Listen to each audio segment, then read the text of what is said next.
First off, once again, you guys need to be thinking about who you want in your groups for your group project.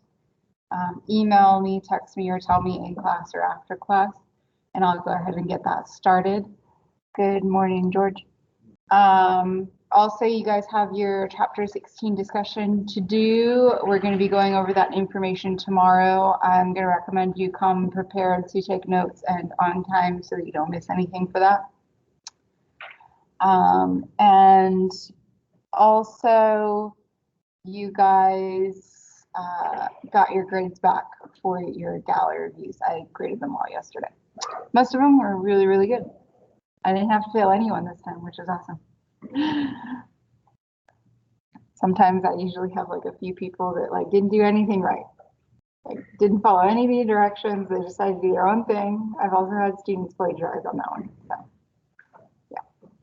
Good job. We didn't have any issues this time. It's nice when I don't have issues. It makes grading them a lot easier.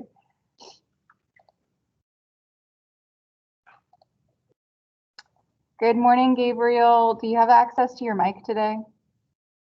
Because I can't see the chat.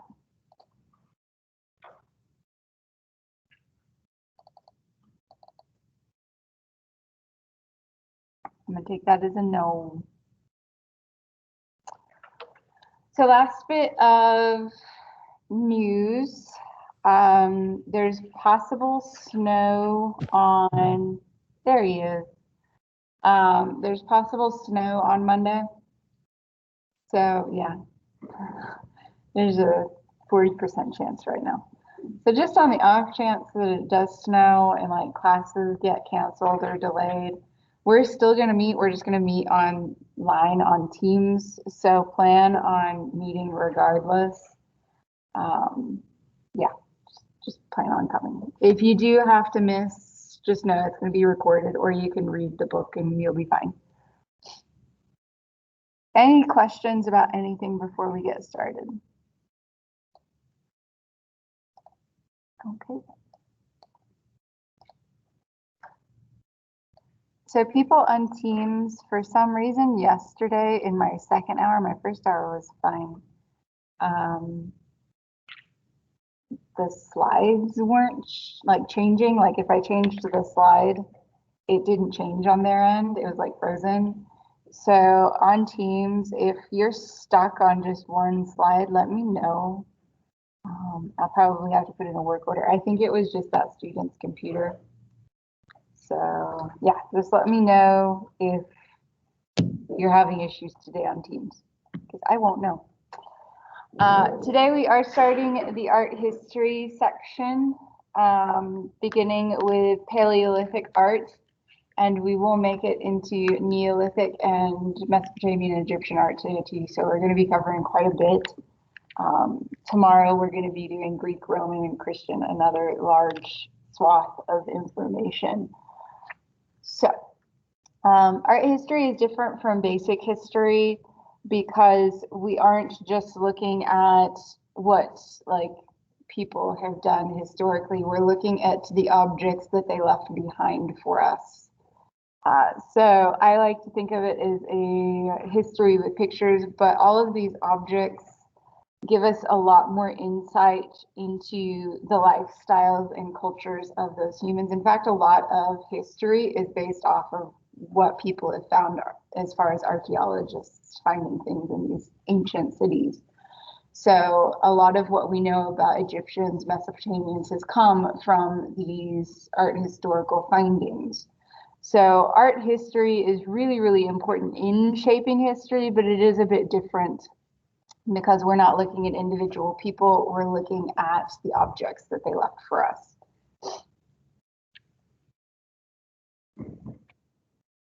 So just to give you an idea of all that we're going to be covering today, we're going everywhere today. We're going to begin down here in Africa, in South Africa, in the Columbus Caves. We're going to go up to Chave Caves. We're going to be in Utah for a bit. Then we're going to go to Australia, Mesopotamia, and Egypt. So we're going to be going all over the continents today. Yeah. and a lot of time. So just to give you an idea, we're not just talking about one region. Usually when I teach my, well, not usually, when I teach my art survey courses, we go region by region and culture by culture. For this class, it's a really, really brief overview of everything. Because we only have, what, 3 weeks left? Yeah, 3 weeks without finals and stuff. And we're covering thousands and thousands of years of history. In my survey course, all we focus on is that. And we do it in 2 sections. We do the Paleolithic art in 1 section and then post-Renaissance art in survey 2. It's a whole 16 weeks dedicated to just this. So you're getting a very, very fast, brief overview. So at times it might feel overwhelming. Just know that it's because of the pacing of how this course is lined out, and we can't really change it because it's only 8 weeks. The finals going to be at the regular test? You can look at your syllabus. It tells you what your final is going to be like. Okay. So moving on to Paleolithic period, which is where we're starting, we're talking about a people group that existed about 2 million years ago and originated from Central Africa. So in case you didn't know, according to historians and a lot of other scientists, people originated from Africa and migrated from Africa into Asia and then Europe and then across the land bridge into the Americas. We're talking about the earliest civilization from Africa that used primarily stone cutting tools to make other tools, so aka the Stone Age. In fact, Paleolithic translates to old stone.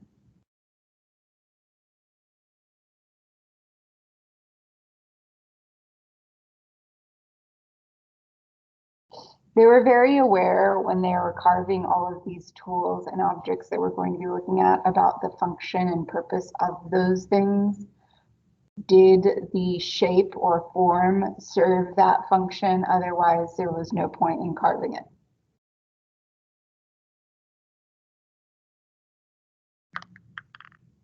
They did use pigment powders to paint things like cave paintings. We're going to be looking at some later on. They also used shells to make beads and clay to make beads.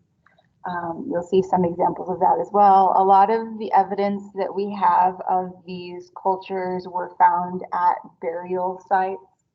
That gives us most of the information that we have today.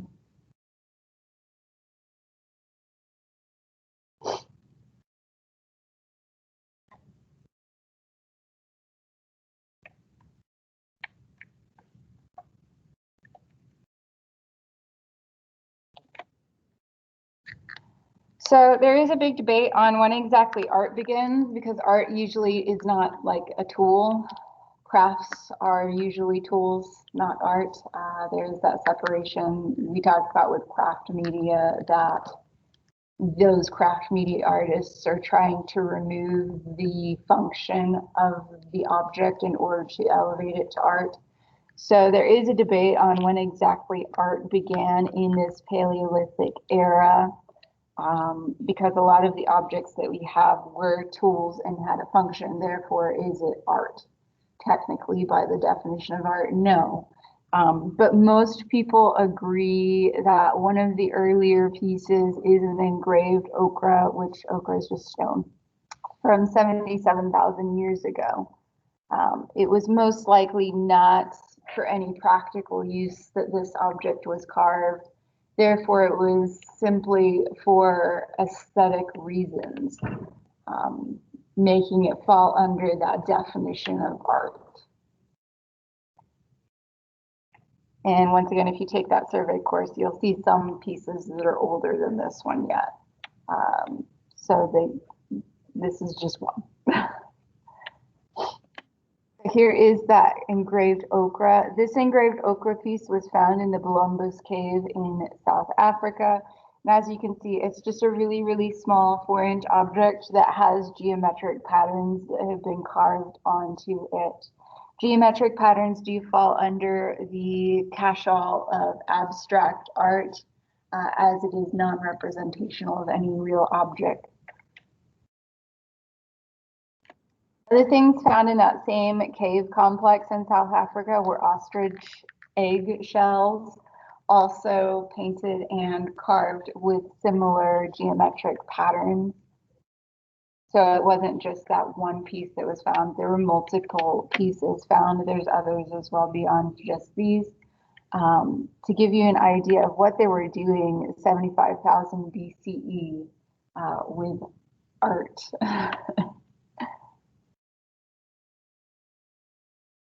The early art. Found later on in the Stone Period, which I mean a lot later, we're now moving from 75,000 BCE to 30,000 BCE. So quite a bit more advanced in time. We see the innovation and implementation of carving actual figures out of stone. These figures are very rough, rudimentary, and almost all of them, well, actually all of them, are women.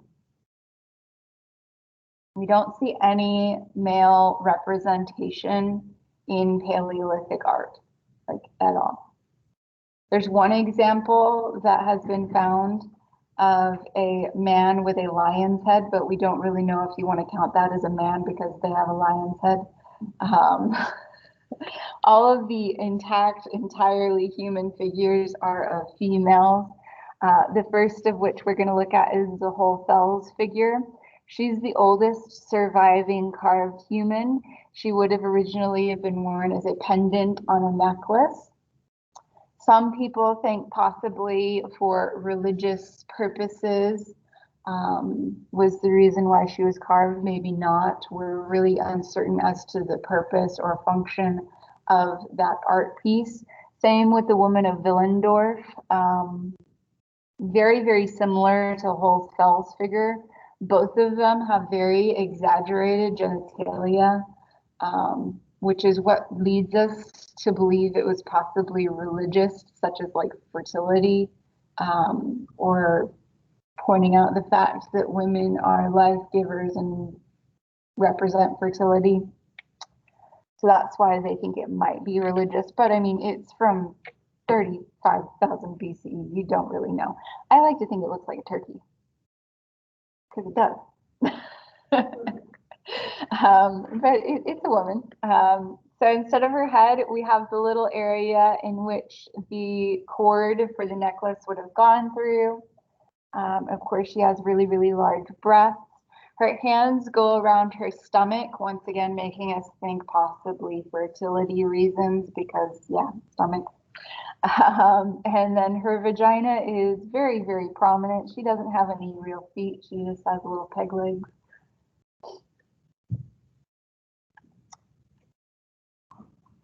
And a similar example, but from about 10,000 years closer to now, is the woman of Willendorf, named for the location she was found in, which is Willendorf, I believe it's Germany.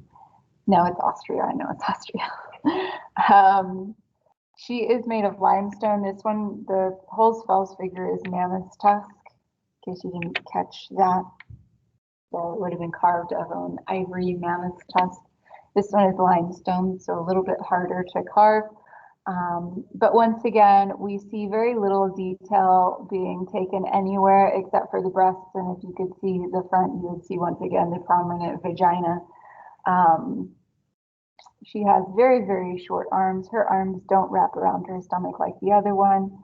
And once again, very peg legs. She's not, these two aren't the only examples of women. We have other examples from this time period as well. They're all fairly similar to this.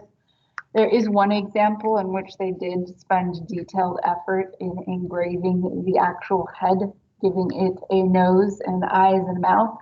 But it is the only example that we have of them actually doing a face. Paleolithic art is a bit odd in the sense that they usually only focus on the details necessary to figure out what that object is. So they spent time on these two, giving us the details that we needed to know these are women, but they didn't give any thought or time or effort to any of the other features. which is pretty characteristic for this time period. You'll see that as well in the cave paintings that we're going to look at. They're only going to give you the details that you need to figure out this is a cow, this is a deer, this is a horse. They aren't going to give you any elaborate illustrations beyond that. They just want to give you the basics that you need to determine what's what. So once again, Paleolithic paintings also really just give you the basic details. All of them are in profile view. So profile view means that instead of like this is frontal view. If I were like, let me think. This is composite view, this is profile. So you would only see the half that you actually really need to see in order to understand what the figure is. With the paintings, they don't show humans. There's only one example ever found of a human in a cave painting, and it's a stick figure. Their animal paintings are very realistic, no stick figures. But the one example of human that they do give us is a stick figure. One of the oldest known cave painting sets was Chauvet Cave. It's also the most recently found cave paintings, found in the 90s, is the first one we're going to be looking at. So this is what I mean by its profile view, so you only see this side, but they give you the details that you need to figure out what's what. So here you can tell these are bulls. They give you the horns. So the horns, rather than being in profile, they did put both of the horns are in composite view, so that you know bulls have two horns. So this is obviously a bull. They give you once again what you need to see to figure out what it is. Down here we have two rhinoceros butting heads. Here's another rhinoceros, some horses. There's also lionesses on the prowl in this same cave setting. But look at the location. So Chauvet Caves are located in France. So that supports the idea that at one point in history, there were lions and rhinos and things like that in France. So probably there was a link between each continent at some point that supports that theory. I don't care if you support that or not. It's your own personal opinion. It's up to you. I also don't care if you support these time periods. It's up to you. You won't offend me if you do or don't. But according to the carbon dating that they use on these, this was made around, that C dot means around, by the way, around 28,000 BCE. I should have said that at the beginning. So anything that has a C dot, that means around. So approximate. That's because with carbon dating, you cannot get a definite date. So instead, they do approximately or around 28,000 BCE because we don't have the exact year because we can't get that specific yet. So another set of cave paintings, this one is a lot newer. So this one's from 28,000 BCE. This one's from 7,400 to 5,200 BCE.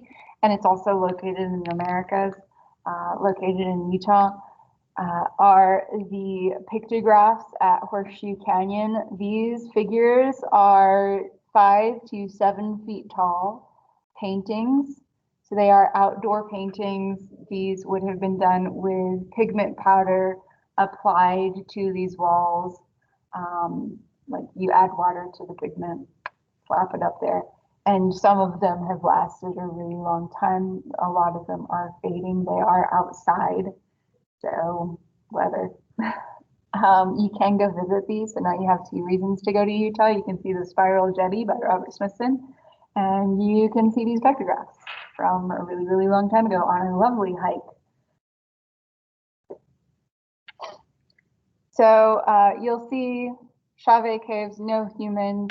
Later on, they start adding human figures, but these are very abstract humans, not realistic. Basically, you have triangles with circles for heads, versus the realism that you see in Chauvet Caves. So another example of Paleolithic art is petroglyphs. Petroglyphs are drawings on rocks made by scratching into the surface of the stone. And for our example of petroglyphs, we are going to look at some art from Australia.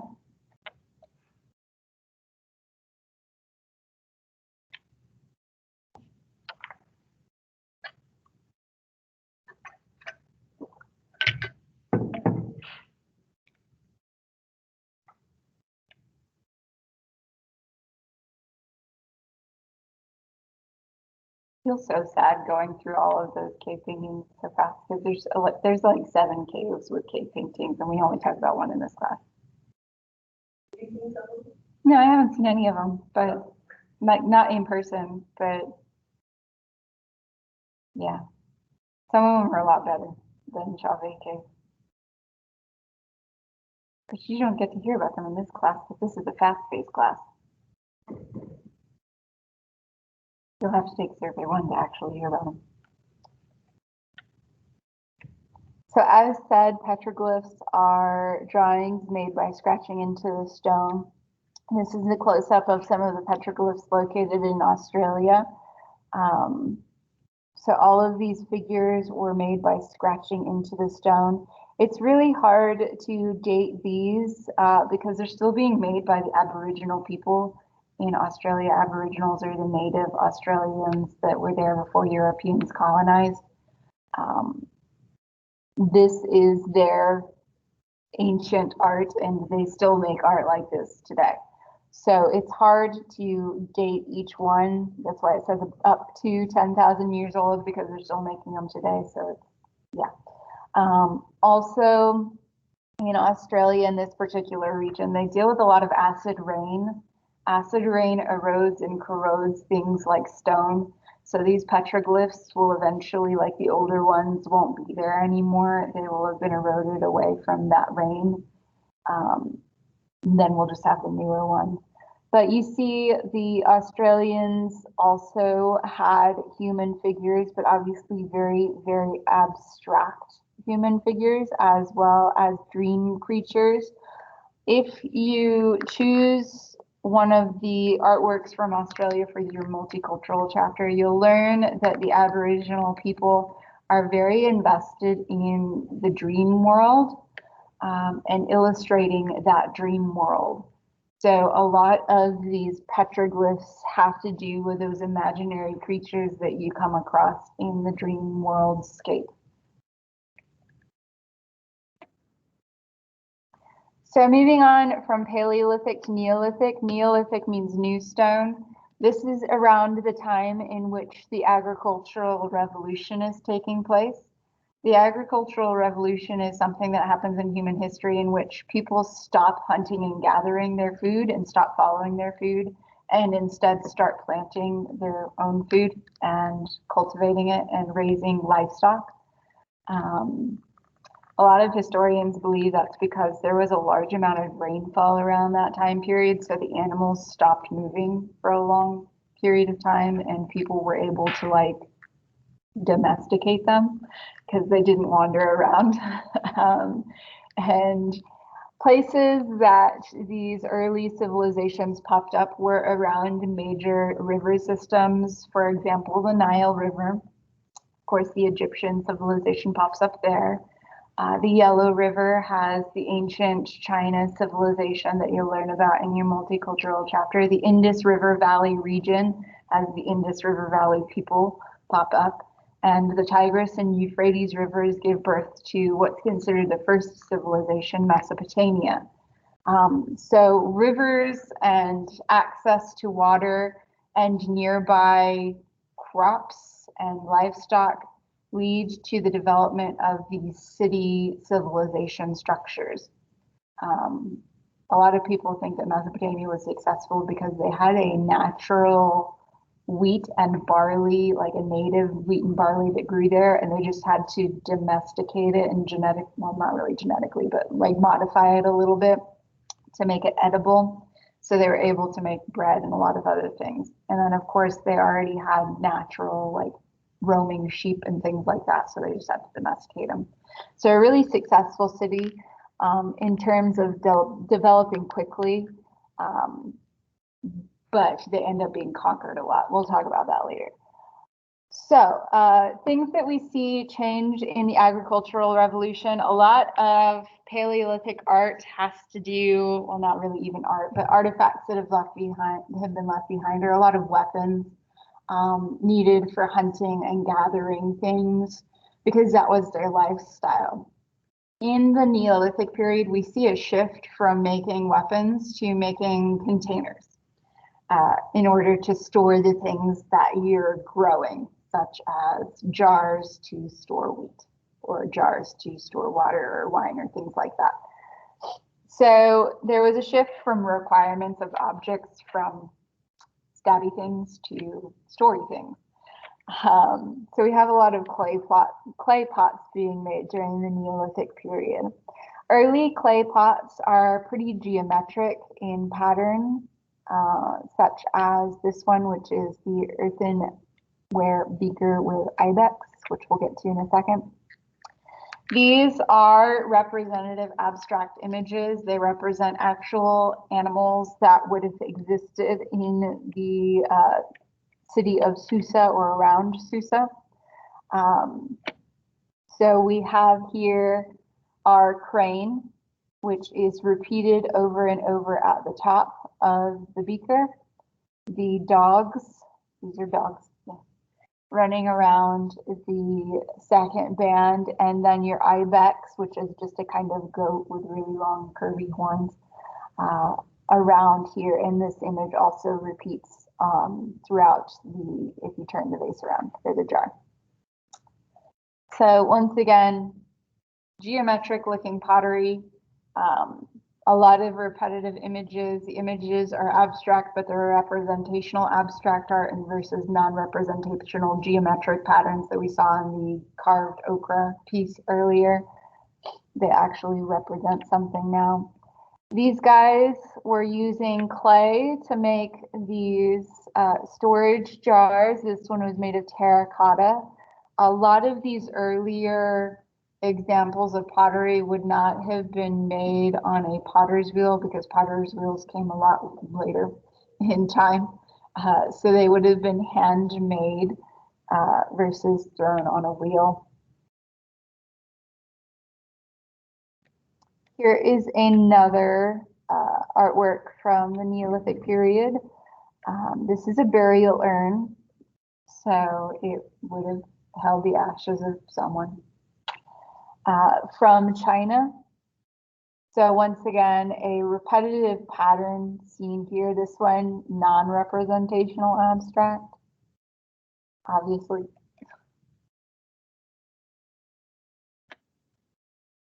And that takes us to some of the structures that were popping up during the Neolithic era. So what were they doing with architecture?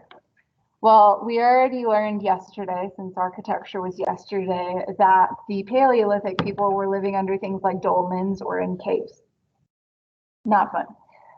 The Neolithic period saw the rise in actual cities, so we will be looking at some cities later on. But some very primitive examples of Neolithic architecture are Stonehenge. Stonehenge is obviously just your post and lintel construction, very, very basic. It was not used for housing. I think we all know that, though. However, in order to create Stonehenge, they did have to use quite sophisticated methods. They needed to use a pulley and levy system in order, not a levy system, but a lever system and a pulley system in order to lift the stones to place them on top of each other, as they were very, very large and heavy. And here is a little bit of an aerial view of Stonehenge. I mentioned yesterday that it's an outer circle and an inner circle. The outer circle is from stones that would have just been quarried from a few miles away. They would have created really, really large tree rollers to roll them on. So you get a couple of large, thick trunks that are about the same width. Put your stone on it. Oh, more than two, probably three. Roll, put your next one up, roll, put your next one up, roll, put your next one up. And then when they get to the location, like I said, you needed a pulley system in order to actually make this structure the way it is. The inner circle is bluestones. The bluestones were quarried from, I think it's about 30 to 50 miles away. So once again, rolling, but a lot further for that one. Yeah. So a lot of people debate the actual function of Stonehenge. A lot of people think it's a solar or a lunar temple. A lot of people also think it's a calendar for harvesting. It does make a really good calendar. On summer solstice, the sun hits this stone right over here, which is like the most important stone. I know it's not even in the center, but the most important stone, which is right here, gets hit perfectly as the light goes through the other stones, really denoting the prime time of summer solstice, so the height of summer solstice. It does the same thing for the lunar solstice. So that's why a lot of people think it's a solar or lunar temple. Others think that it might have served the function of working as a ritual site in order to honor the dead. But yeah, there's a lot of debate about it.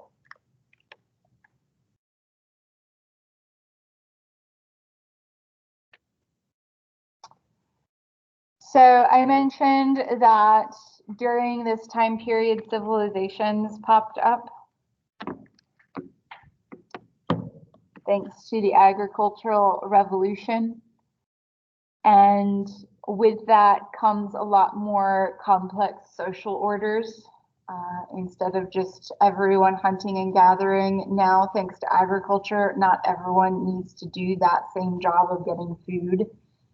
You can have specific jobs for specific people. So not everyone has to be growing crops or raising livestock, only a few people. So that leads to specialized jobs, such as scribes. Scribes are people that learn how to read and write. You also have priests pop up because with these more advanced civilizations, you have religions being born. A lot of the earlier religions are polytheistic, meaning that they had more than one god that they worship. The first civilization we're going to talk about today had many, many gods and goddesses. And as I mentioned, you also have agriculture, animal husbandry, writing, and the production of bronze. So with the birth of civilization, it's more commonly known as the Bronze Age. But the big one there is writing. Writing is awesome for us in the future because it helps us understand what exactly these guys were doing, especially when we get to the point where we can translate what they actually wrote. The earliest form of writing was invented in Mesopotamia, which is the oldest civilization, by the Sumerians, and it is called cuneiform. It's literally like, I'll just draw one. It's pretty basic. It's a bunch of like wedge shapes and dots that symbolize words. Most of the early writing done by the Sumerians was just done as record keeping to keep count of like how much grain they had and things like that, and keep count of who was trading with who and what they traded for. So it was really just record keeping of goods. It wasn't actually like accomplishments at all. Pretty basic stuff. But yeah, they're the first people group we're going to talk about. These guys that existed right in between the Tigris and Euphrates rivers in present day Iraq, also known as Mesopotamia. I mentioned earlier that the Mesopotamians get conquered a lot. It's because they don't really have any natural barriers to prevent someone from like coming over and taking stuff. The Nile River, well, not Nile River, but the Egyptians have a desert and a sea to protect them from a couple of sides. The Greeks had mountains and a sea. The Romans also had mountains and the sea. So they had some more natural barriers to prevent them from being occupied. The Mesopotamians did not, so they're going to change hands a lot. We're not going to be talking about the Indus River Valley people today or the Yellow River people. Those are in your multicultural chapters that you guys can choose to present on if you want to. But we are doing the Nile River today. So as I mentioned, the land between the rivers, or ancient Mesopotamia, located in between the Tigris and Euphrates rivers, which is what Mesopotamia translates to, the land between the two rivers. The first civilization to pop up there was Sumer. Sumer was comprised of city-states, so meaning they did not, like, they were all Sumeria, but they didn't govern as one body. Imagine the United States of America, but every single state had different rules. They were not one governing body working together. That's Sumeria. So every single city-state had their own ruler, their own rules, and they did not work together, which is another reason why they end up being conquered, which I'm sure you can understand. They did have a hierarchy. Does anyone know what a hierarchy is? Yes, so they had a class system. At the top of the class were the priests, not the king, the priests. The priests were the rulers. The priests made the laws, they governed the city, and they communed with the gods. Because in ancient Mesopotamia, or at least Sumeria, they thought that the priests were chosen by the gods, therefore they should be in charge. The priests hung out on ziggurats. Ziggurats were religious temples.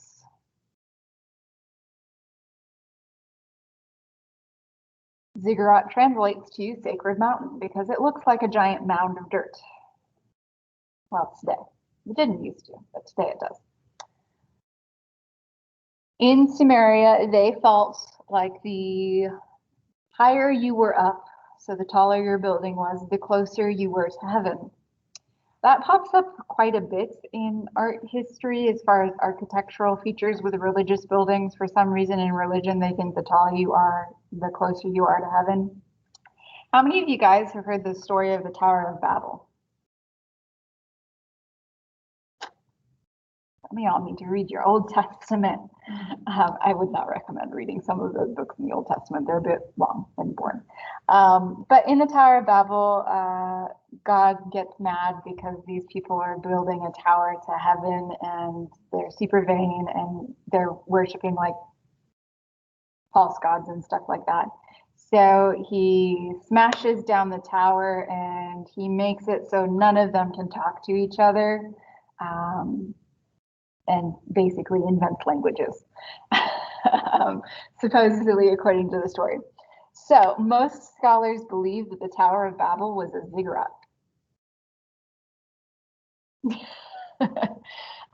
Because they have found remnants of a very tall ziggurat that was destroyed in Babylon, which is where the Tower of Babel would have been, yes. And once again, if you take that survey course, you'll learn a lot more about it because I have to talk about it in there. But yeah, so in Mesopotamia, they did not have stone. So all of their architectural structures were made of sun-dried bricks, so clay, which is why I mentioned earlier that it kind of just looks like piles of dirt now because sun-dried bricks don't last forever. With rain, they kind of turn into mud. This is a reconstruction of the ziggurat of Ur-Nammu. As I said, this is a reconstruction. This is not what it actually looks like today. It looks more like what you see in the background there, which is just a pile of dirt. But the Iraqi people, about 30 years ago, decided to redo this into the way it would have originally looked, which is like this. So you see all of the sun-dried bricks leading up to the top. At the top would have been a wooden temple structure which is where those priests would have been. The governing body of the Sumerian government would have been at the temple in the top. Oddly enough, this is not on an axial plan. So an axial architectural plan is where you walk straight from this ramp into the temple right here, like it's straight shoot. The ziggurats did not take you straight to the front doors of the temple. You had to walk to the side. The temple door was on the side.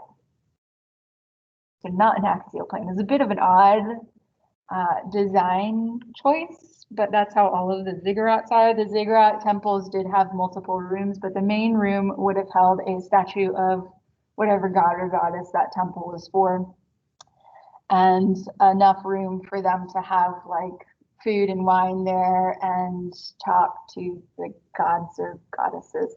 It was thought in Mesopotamia that the gods or goddesses would come down to heaven and chill and eat the food and talk to the priests. Like literally they would come down in human form. Yeah. It's pretty, it's nifty. Nifty people group. One leader of Neo-Sumeria, like I mentioned, Sumeria gets conquered a few times, but eventually there is a rebirth of Sumeria and it becomes Neo-Sumeria. You don't need to know any of that for this class. But a ruler of Neo-Sumeria is Gudea. Gudea rebuilt a lot of the temples that had fallen to pieces after they'd been conquered a few times. And inside all of the temples or the ziggurats, he put a statue of himself. On his statue, you see the use of cuneiform. It says statements like, I had a dream in which the goddess so-and-so came to me and told me to rebuild her temple, usually is what it had on it. Or this temple is dedicated to so-and-so and was built by Gudea of Lagash. Things like that were on his lovely little kilt there.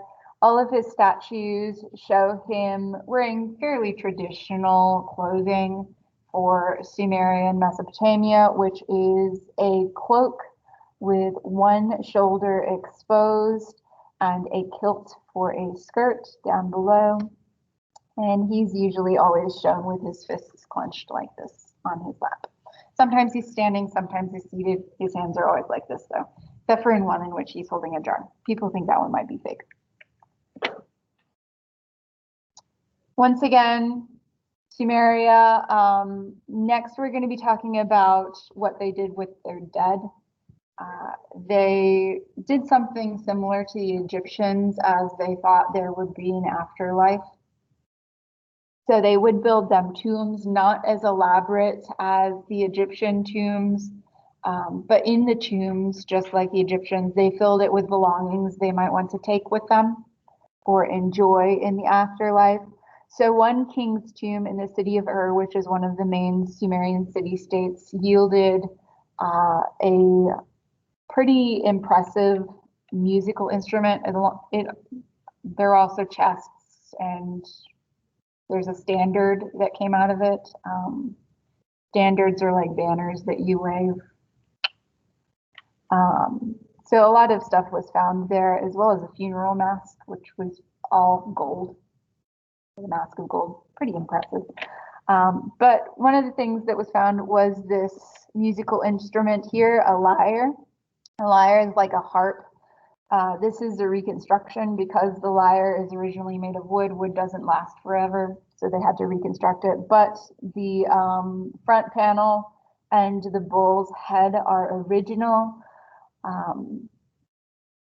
The bull is wearing a traditional beard for royalty, as this was found in the king's grave. And it is gilded in gold with a blue lapis lazuli beard and hair and top of his horns. Lapis lazuli is a very, very precious stone, which would have been very costly for them to come by, once again representing the fact that he is royalty. Lapis lazuli is going to pop up a few times in this class, just because it is pretty important. And of course, down below is the shell with silver inlay, depicting what most people believe as a scene from the Epic of Gilgamesh, which is a famous story that comes out of Mesopotamia. The hero Gilgamesh, who goes about killing a monster and saving everyone. Fun fact, there's also a flood in the Epic of Gilgamesh, and that story predates the Bible's flood. And it's the same region. So yeah, there's a lot of really cool stuff that you find when you're starting to dig through art history and look at a bunch of objects that kind of support different things or a few different things, and it's kind of cool.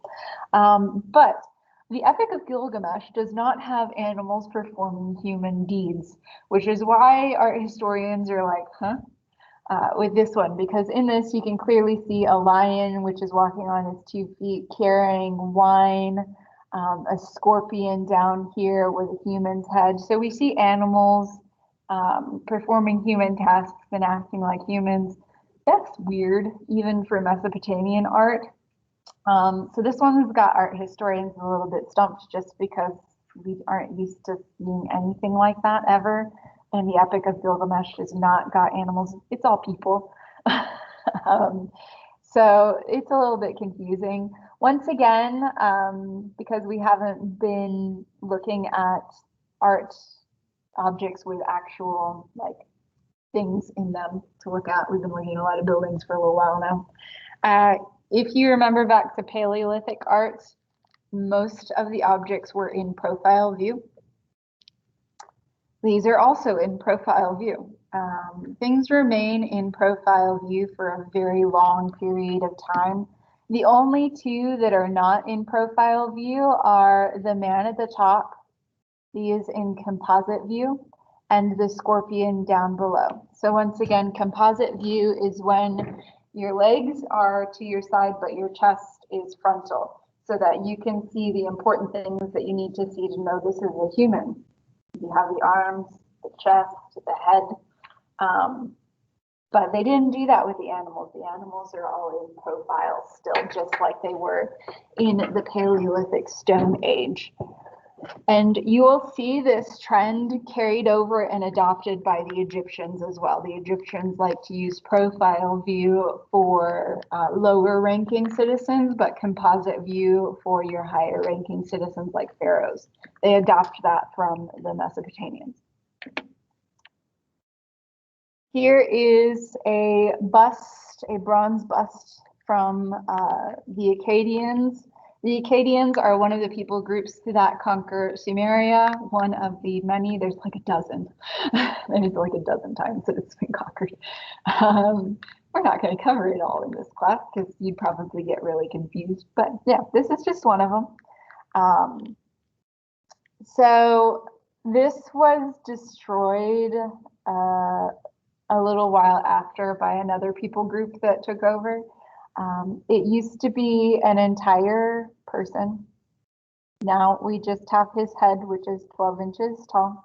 And they also cut off his ears and gouged out his eyes and broke his nose off. When you do that, so let me backtrack. This was for his tomb. When there's a statue of someone in their tomb, it is supposed to represent their body in the afterlife. That goes for Mesopotamia and Egypt. If there's a statue of them and what they look like in real life, it represents their body in the afterlife, just in case their physical body deteriorates. They have a statue that they can use. When they did this, they were not just messing up the statue, they were trying to basically mess with him in the afterlife. We don't know why, but they cut off his ears, cut off his nose, cut off his eyes, so that in the afterlife he wouldn't have those things. Yeah, it's a little extreme. Yeah, it's a little much. I don't, there's, we'll look at some Egyptian examples when we get to Egypt, I'm pretty sure today. They do similar stuff, like when a new pharaoh takes over, the new one didn't like the old one, they'll go and destroy the statues like this. which is mean. I mean, I don't think that's how like the afterlife works, but it's still mean, like their intentions. So here we have another example of Mesopotamian art. This is the Victory Stele of Naram Sin. This is a fun one. It shows hierarchic scale. As we mentioned earlier, or George mentioned earlier, hierarchy is a class system. Hierarchic scale is a way in art to denote that class system difference. The way they do that is they make the most important person really, really big and the least important person really, really small. And they use the caste system to determine what your size is going to be. The Egyptians do this as well, and they actually have exact measurements as to who should be what size. So like if you're a slave, you're supposed to be this big. If you're a pharaoh, you're supposed to be this big. Exact measurement systems. And they once again adopt that idea from these guys, the Mesopotamians. So here we see obviously Naram Sin, he's the biggest one. He's in composite view. So that we can see both of his horns. His horns are, well, his horns, it's a crown. It tells us he's the king. Up here, there are three suns, only two of them remain, but the three suns denote the God's blessing on Naram Sin as he is killing his enemies over here. His enemies are chaotic while his troops are very orderly. That's just to show off his power and skill as a leader. And that's basically what this one is about here. This is a low relief. Obviously, they are less than halfway sticking out of the stone. And yeah, it's just an example of one of the many victory illustrations that pop up in Mesopotamian and Egyptian art. Both of them like to celebrate important victories in such a manner. That takes us into Egypt. So Egypt is a bit boring. Their art style doesn't change for 2,500 years. In fact, even longer than that. Because they change for like 20 years and then they go back to the original style. In Egyptian history, there is something called the Old Kingdom, the Middle Kingdom, and the New Kingdom. And then there's the Amarna period and the Kush period and the Alexandrite period. And we're not going to talk about most of those today. We're going straight into talking about the pyramids. The pyramids were made during the Middle Kingdom, so we're completely bypassing the Old Kingdom. There is one object that we'll talk about from the Old Kingdom. In class yesterday, I showed a picture of the Great Pyramids, and I mentioned in the forefront the step pyramids that were the wives' tombs. There was something that predates step pyramids. I guess I'll just. So the very, very first Egyptian tomb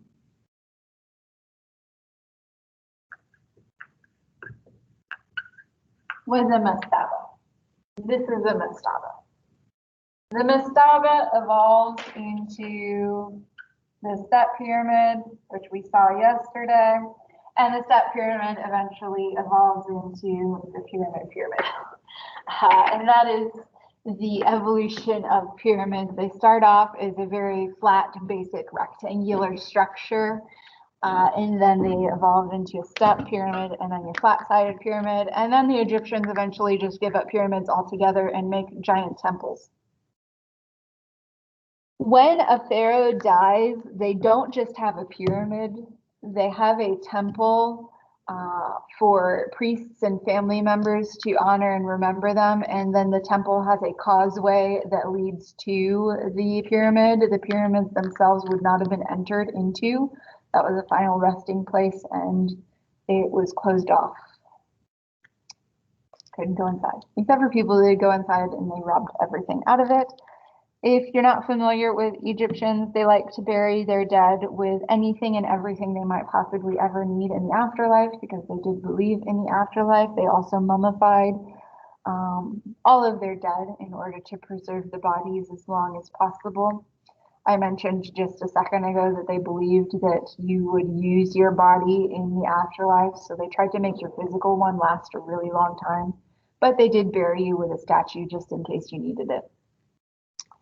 Your spirit in Egyptian theory and philosophy is called a Ka, K-A, and your Ka can leave your physical body and enter into the statue. That's how that works.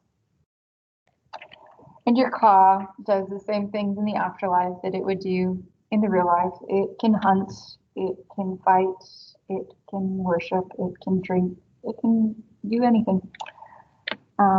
So these tombs are really, really important for the Egyptians, as the afterlife is a never-ending thing, whereas your physical life is. And a lot of these pharaohs used the process of making their tombs as a way to show off their power. So a lot of them competed to try and make the most elaborate funerary complex possible, which is how these great pyramids happened. They were competing to try and make something new and better than anyone else that came before them. And here they are. So these are for the pharaohs Khufu, Khafre, and Menkaure.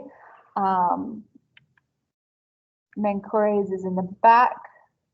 Khufu's is the largest one. Khafre's is in the front, and then the Ys, the minor ones. These once again would have had temples originally leading up to them. Khafre's has the Sphinx, the Great Sphinx attached to it. The Great Sphinx is like his temple causeway. So you go to the Sphinx, you walk around to the Sphinx, behind the Sphinx is his temple, and then behind that is the causeway that leads up to the pyramid. Like I mentioned yesterday, these all would have been covered with that white limestone, and it is the only surviving world wonder. So if you're interested in those world wonders, the others are the Hanging Gardens of Babylon. I'm trying to remember the others. I can't really remember them. But anyways, the others don't exist anymore. That's the only one that's still around. And we are going to watch a short clip that I usually only show in the survey class, but I like this clip, so we're going to watch it in here too.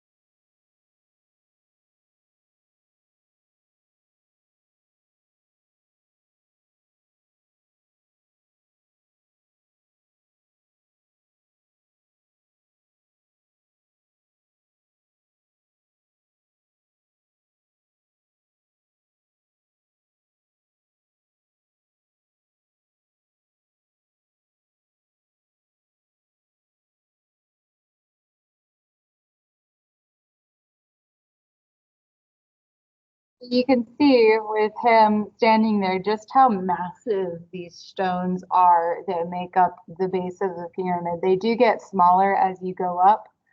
I'm actually going to fast forward because they go inside of it, which is something that normal people don't get to do.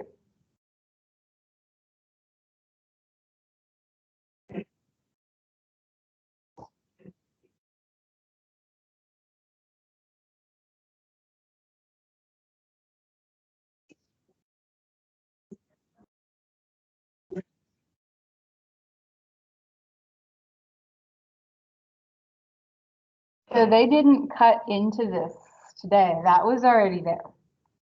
Those tunnels were already there.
I'm gonna fast forward again to something really, really awesome. If I can find it. Ah.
So it's kind of cool to think that the original markings that they used to make the Great Pyramids that they would have painted on with their hands are still there today.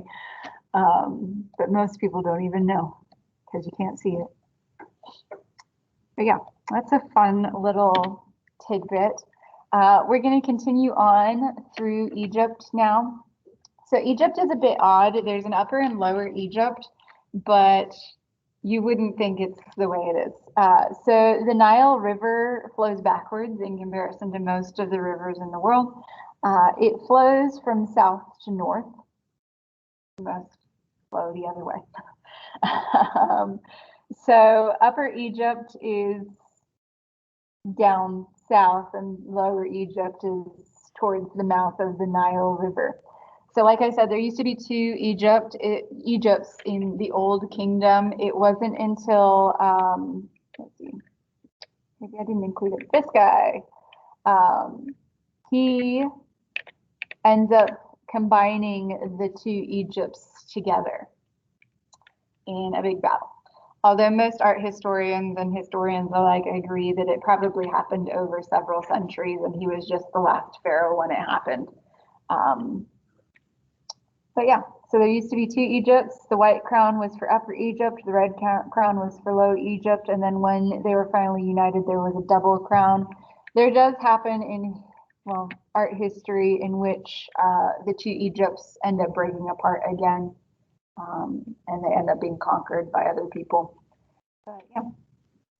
As I mentioned, the pyramids don't stick around forever. Eventually, they switch to large temple complexes instead.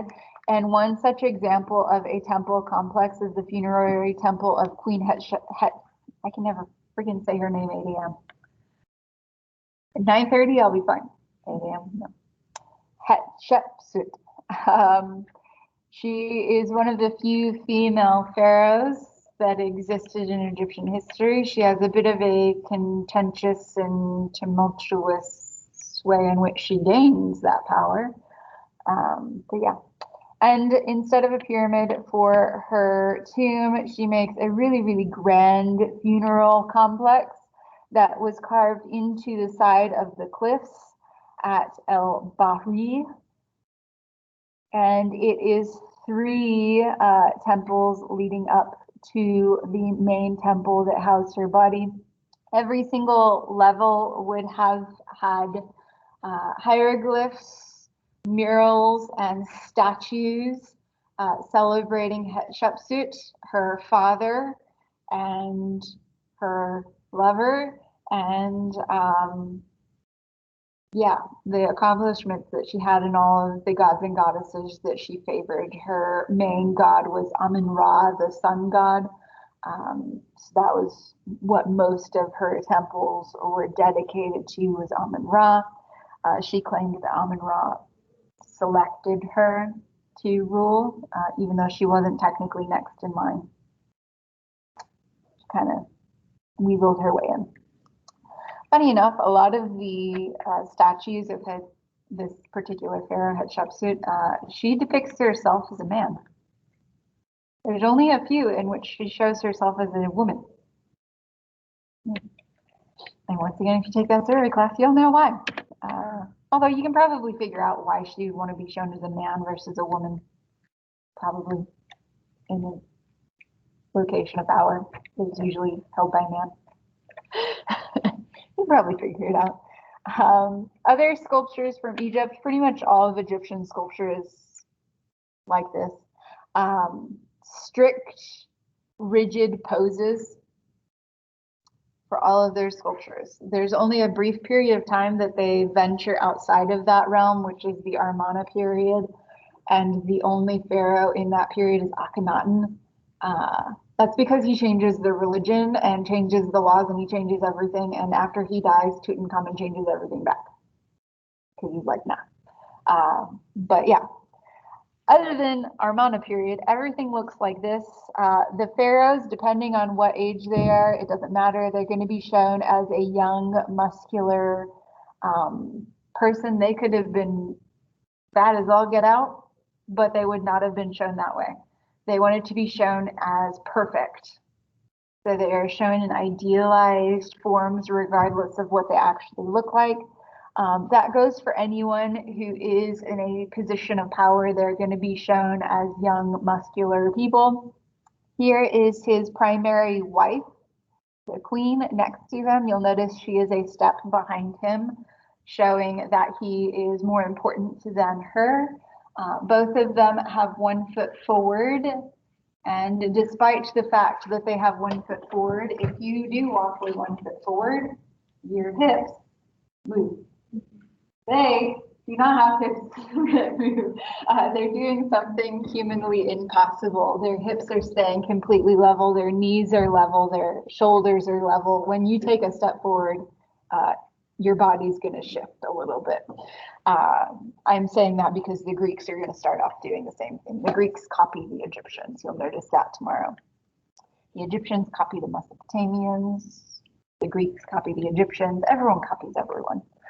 But yeah, so strict profile view. This is traditional garb for a pharaoh. He's wearing a kilt and the crown and the fake beard. This is a fake beard. It's not a real beard. They would have just stuck it on. And that takes us to the Palette of Narmer, the guy that unites Upper and Lower Egypt. He came way before Hatshepsut and Menkaure. Both of these guys were in the New Kingdom. He's in the Old Kingdom. But you see on one side of the palette, he is wearing the crown of Lower Egypt. On the other side, he's wearing the crown of Upper Egypt. That's to symbolize the fact that he is going to eventually unite them both. There's a lot of representation here of gods and goddesses. Here's Horus. This one is Hathor, the bull. And here we have 2 lions with their heads entwined. And it's just a story illustrating his victory in order to unite the 2 Egypts together. It's a very similar artifact to the Stele of Naram-Sin. Both of them celebrate conquest and victory. This one, however, has a purpose. It has a function. It's a makeup palette. Yes, it is the world's first makeup palette. I'm not even joking. It's the world's first makeup palette. So here, where the lion's heads entwine, the owner of this palette would have stored charcoal. In Egypt, you would have worn charcoal around your eyes to protect them from the sun. Kind of reflects the rays. You didn't know black eyeliner did that, did you? Black reflects light. So they would like draw charcoal really thick, which is why they're known for like having really black eyeliner. It's the charcoal that they use. So this was a makeup palette storing charcoal for that purpose. Fun stuff, yeah. That takes us to Tutankhamun, one of the newest examples from Egypt, and the last one we're going to look at today. Tutankhamun, not a like super famous pharaoh. He didn't really accomplish much because he died so young. But he is extremely famous today because his tomb was found entirely intact. It hadn't been robbed like all of the other pharaohs' tombs. That's because he died early. So we don't know much about him, and he didn't accomplish much because he died early, but we have everything that he owned because he died early. So when he died, his tomb was not finished. Because his pyramid was not finished, he was buried in a lesser tomb because it was ready. Therefore, grave robbers didn't know that in that minor tomb was a pharaoh with all of his stuff. Thanks to that, we have all of these things, such as his funerary mask and his 3 layers of sarcophagi. He had 3 layers. There's an outer layer, a middle layer, and the inner layer. The inner layer is the most impressive. This is made of a 1/2 ton of gold. Yeah, that's a lot of gold. And it really showcases the Egyptians' metalworking skills, as all of this would have been beaten and then inlaid, the lower recessed areas inlaid with precious and semi-precious stones. Things worth a lot of money. It shows a likeness of the boy king. He is once again wearing the fake beard, the crown with the 2 cobras of Upper and Lower Egypt, a lot of hieroglyphs, and something that's a little different from him in comparison to like Menkaure is that we do see individuality with his masks. Most of the pharaohs all looked identical. They didn't have any facial differences. I mentioned earlier that his father was Akhenaten, the guy that changes all of the art style. Akhenaten goes for a very naturalistic, like this is what I look like kind of thing, and doesn't try and make things look idealized or fake. Tutankhamun tries to go back to making things look idealized, but he does take some of those naturalistic themes with him, specifically facial expressions and what his face looks like. So most people feel that this is probably really close to what he actually looked like. He has a very soft facial expression. Most of the pharaohs look very hard and stern in the earlier depictions of them, except for Akhenaten. Akhenaten looks like an alien. This is just another example of hierarchic scale, just from a lesser tomb. This is from a scribe's tomb, Nebamun. Here's Nebamun. He's really big. His wife's not as big. Their daughter's really small. Yeah, it just shows hierarchic scale. Yeah, that's Egypt. It like we went through about 2,500 years worth of art in Egypt, and it's the same. It doesn't change at all. As I said, the Greeks are going to copy the Egyptian art to start off with. So tomorrow we're going to see a continuation of really stiff, rigid poses and a lot of frontal, or not frontal, profile and composite views with people, which you wouldn't think of when you're thinking of the Greeks. You think of super naturalistic, realistic looking things with them. If you figure out who you want your group project partners to be, let me know and I will get that added. Other than that, remember tomorrow you get your answer for your discussion post. Don't be late. I'll see you guys tomorrow.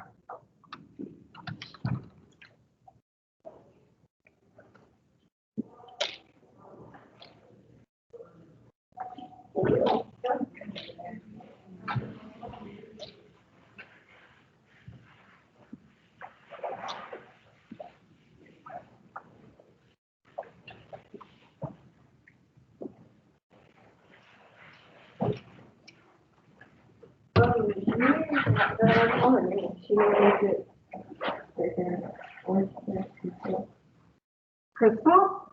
Yeah, she told me that there's a project, is that? Yeah. We're really long out there? Yeah. Yeah. Okay. I will get that added. Thank you, Vanessa.